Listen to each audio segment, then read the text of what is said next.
Fala aí, pessoal, beleza? A aula de hoje será sobre recursos minerais no Brasil.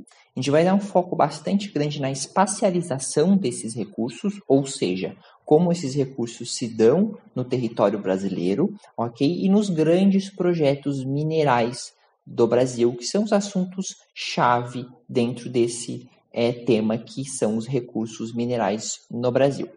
Mas vamos começar com uma categorização simples, né? Vamos entender o que é mineral e o que é minério, que são conceitos chaves para nossa discussão aqui. Então vamos lá. Uma rocha, né? Ela é constituída, aqui eu tenho uma rocha, ela é constituída por um certo número de minerais. Ou seja, indo para um exemplo prático, eu tenho, por exemplo, o granito. O granito é uma rocha bastante importante, é a principal rocha da nossa crosta continental, né? Ela vai ser constituída por 3 minerais diferentes: o feldspato, a mica e o quartzo.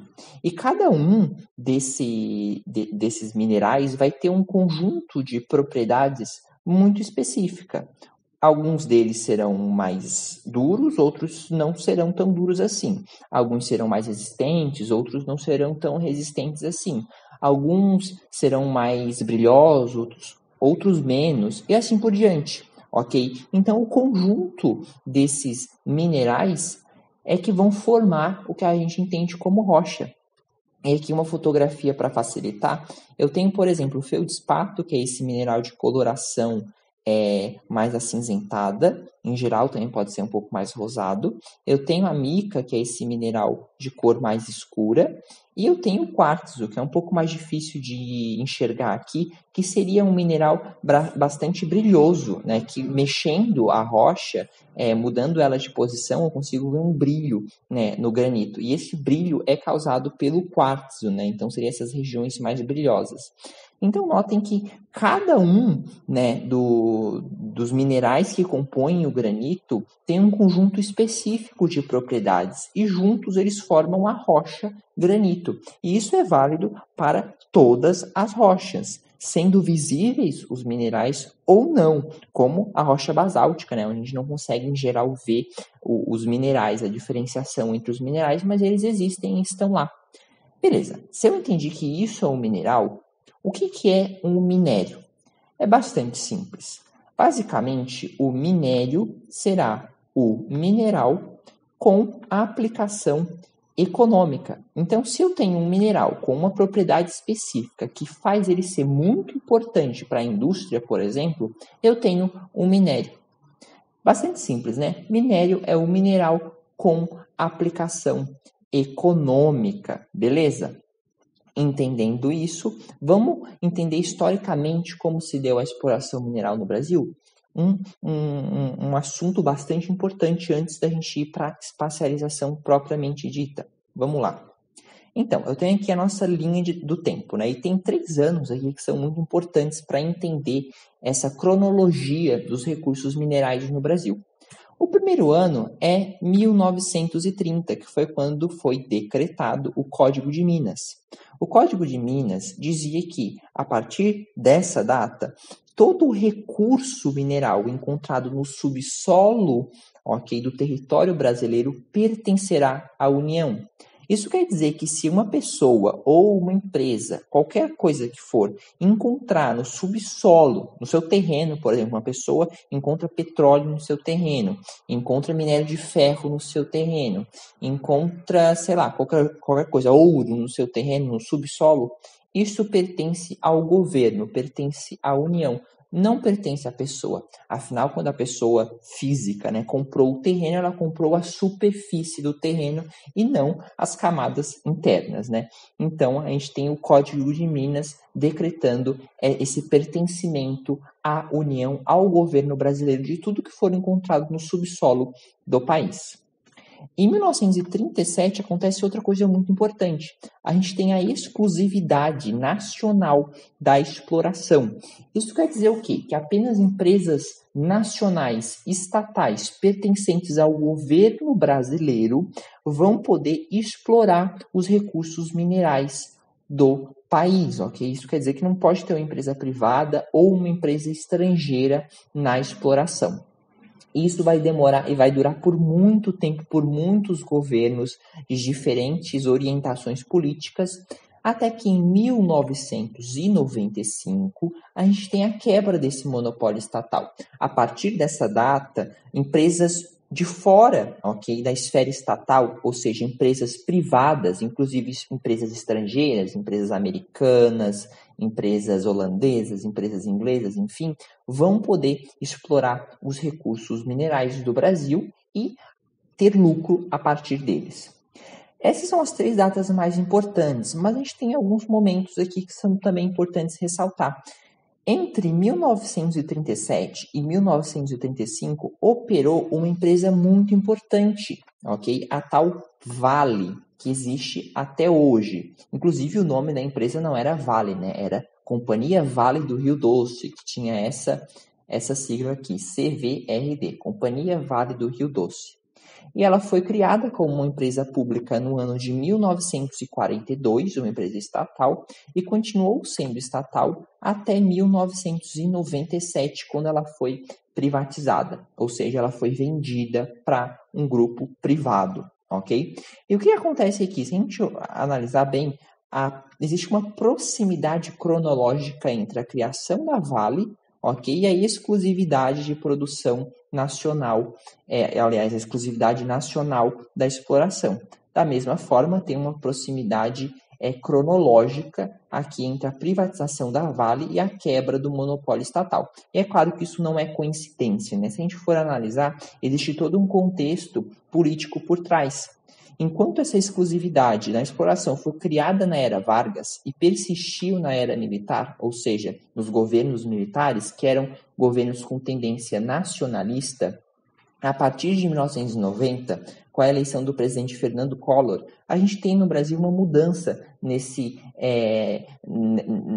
vetor, né, de desenvolvimento que deixa de focar tanto no público, no estatal, e passa a focar no privado, vendendo empresas nacionais de diversos setores para a iniciativa privada, ok? E é nesse contexto que a gente tem a privatização da Companhia Vale do Rio Doce, que daí sim vai ganhar o nome de Vale, e a quebra do monopólio estatal. Então, nesse contexto, a gente tem aqui de 37 até 95, um período bastante importante, onde a produção de recursos, ou seja, a extração, na verdade, né, de recursos minerais no Brasil era feita por empresas públicas, beleza? Agora sim vamos entender, né, como se espacializa a produção mineral no Brasil, destacando os principais projetos mineradores. Eu tenho aqui um mapa do Brasil, que já tem uma coisa desenhada nele, que é bem importante, que é essa linhazinha aqui.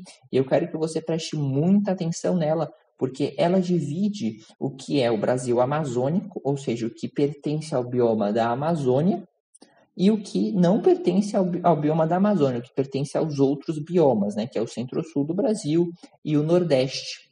E vamos ver como que vai se dar essa exploração mineral no Brasil, se vai ser dentro ou fora da Amazônia? Então vamos lá. A primeira grande área, tá, que é importante ressaltar, que foi por muito tempo a principal região de exploração mineral no Brasil, foi essa aqui, o quadrilátero ferrífero, no estado de Minas Gerais. E olhando aqui a simbologia colocada no mapa, a gente consegue perceber que no quadrilátero ferrífero a gente tinha uma forte produção de ferro, ou seja, de minério de ferro. A gente tinha uma produção importante de manganês, de minério de manganês, que recebe aí um nome especial, a tal cassiterita. Uma produção média, né, importante também de bauxita, que é o minério de alumínio, ou seja, a partir da bauxita a gente consegue obter alumínio, e por fim, alguma produção de estanho, ok? Então essa é a principal região de produção, foi por muito tempo e hoje é uma das principais regiões produtoras de minério no Brasil. E o carro-chefe é minério de ferro, e, secundariamente, minério de manganês. Então, vamos notar, é um tipo de produção que ela está ali perto do principal polo econômico do país, que é a região sudeste, o eixo Rio-São Paulo. Ainda assim, cerca de 3/4 da produção do quadrilátero ferrífero é exportado, ou seja, é enviado para outros países. E é enviado de que maneira? Obviamente de navio. Então existem 3 portos importantes próximos do quadrilátero ferrífero que é importante saber. São esses: o Porto de Tubarão, que fica no estado do Espírito Santo, os portos de Sepetiba e Itaguaí, ambos ficam no estado do Rio de Janeiro, e o Porto de Santos, que fica em São Paulo. A ida, né, dessa produção mineral do quadrilátero ferrífero para esses portos ocorre através de ferrovias, okay? De estradas de ferro, através de trens. Existe uma estrada de ferro bem importante, inclusive, que eu vou tentar representar aqui, que liga o quadrilátero ferrífero até Tubarão, que é a estrada de ferro Vitória Minas. E existe também uma outra estrada de ferro, a estrada de ferro Atlântica, que liga o quadrilátero ferrífero ao porto de Sepetiba, onde, então, enfim, esses minérios são exportados mundo afora. Mas é claro, né, que a indústria brasileira, a indústria nacional, também precisa de minério de ferro, também precisa de minério de manganês, né? E a gente vai ter nessa região do país algumas indústrias siderúrgicas. E o que são, né, as indústrias siderúrgicas? Nada mais são do que indústrias que pegam o minério de ferro, transformam em ferro, ok? Tiram o ferro do minério de ferro, tiram todas as impurezas e fica só o ferro, e transformam o ferro em aço, ok? O aço, que é uma liga extremamente importante para o funcionamento do capitalismo atual, né? Essa liga metálica formada a partir de ferro e carbono, que é muito usada na indústria, na construção civil, por exemplo, tem uma utilidade gigantesca, ok? Então, a gente vai ter um complexo de indústrias siderúrgicas na região sudeste importante. Eu vou destacar 3, que são as 3 principais. A Usiminas, localizada em Minas Gerais, a CSN, localizada na cidade de Volta Redonda, a tão famosa CSN, né, a Companhia Siderúrgica Nacional, localizada em Volta Redonda, no estado do Rio de Janeiro, e a Cosipa, localizada na cidade de Cubatão. Essas 3 siderúrgicas formam um complexo siderúrgico que recebe o minério de ferro do quadrilátero ferrífero e transformam em ferro e aço, ok? Isso é o mais importante do quadrilátero ferrífero. Ainda aqui no Centro-Sul, a gente tem essa outra região industrial, essa outra região de produção mineral aqui, que é o maciço do Urucum, localizado aqui no estado do Mato Grosso do Sul. Acontece que a produção do maciço do Urucum é muito menor mesmo que a produção do quadrilátero ferrífero. Há quem diga, inclusive, que o minério de ferro extraído no maciço do Urucum não tem uma importância, não tem uma qualidade tão grande.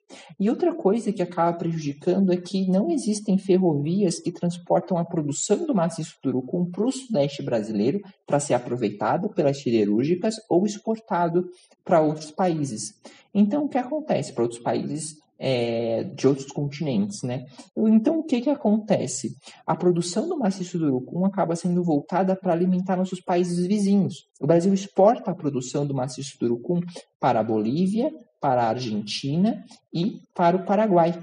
E isso é facilitado por conta de uma hidrovia que existe aqui, que é a hidrovia do Rio Paraguai. Basicamente é um rio, né? Um rio navegável. Então, se pega a produção do maciço do Urucum, se coloca em barcos e esses barcos descem o rio e o Brasil, então, consegue exportar essa produção para os seus países vizinhos, ok?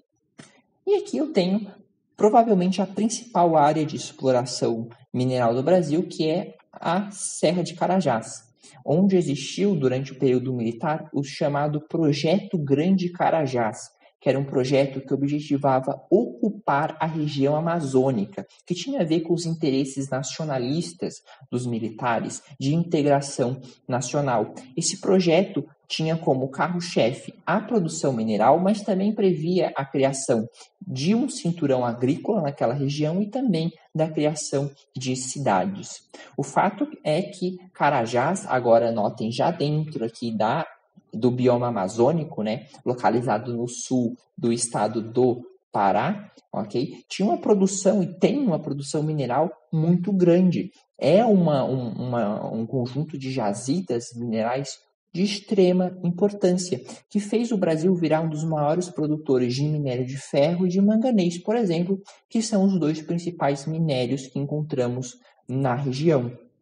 Mas é claro que tem toda uma implicação ambiental, afinal estamos em um bioma amazônico e teve que ser feita uma série de destruições de vegetação nativa e até expulsão de povos originários daquela região para instalar o projeto. E não só para a mineração em si, para o projeto de mineração em si. Mas isso já vou falar daqui a pouco.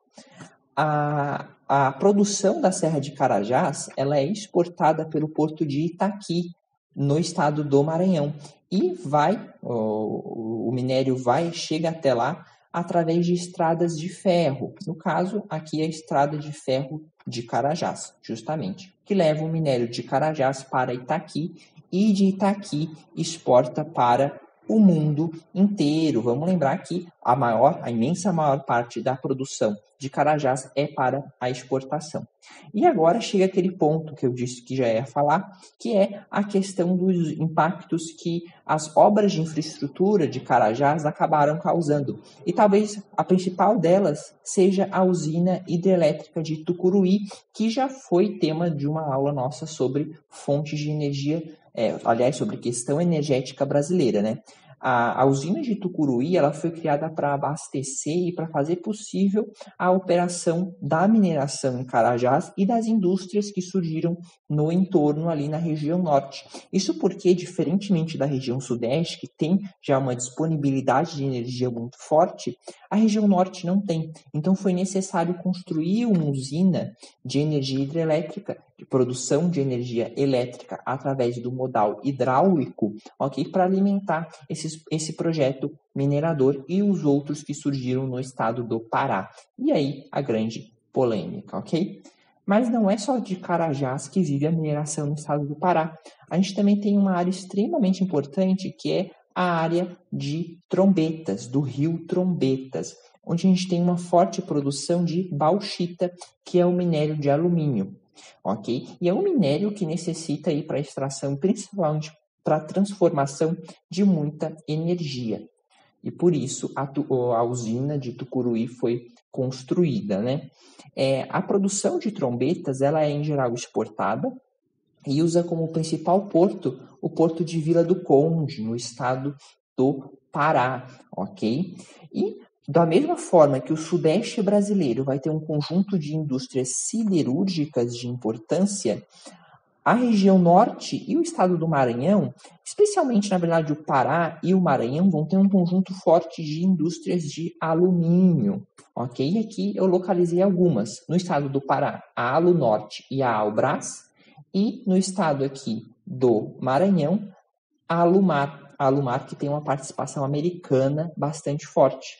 E para transformar a bauxita em alumínio ou alumina, que é um intermediário, é um quase alumínio, né, que é feito especialmente em Alumar, é necessária uma quantidade de energia bastante grande. Então, adivinha de onde vem essa energia, né? De Tucuruí, mostrando a importância dessa usina hidrelétrica para, né, o funcionamento desse setor de extração mineral no norte do Brasil, dentro da área da Amazônia, ok?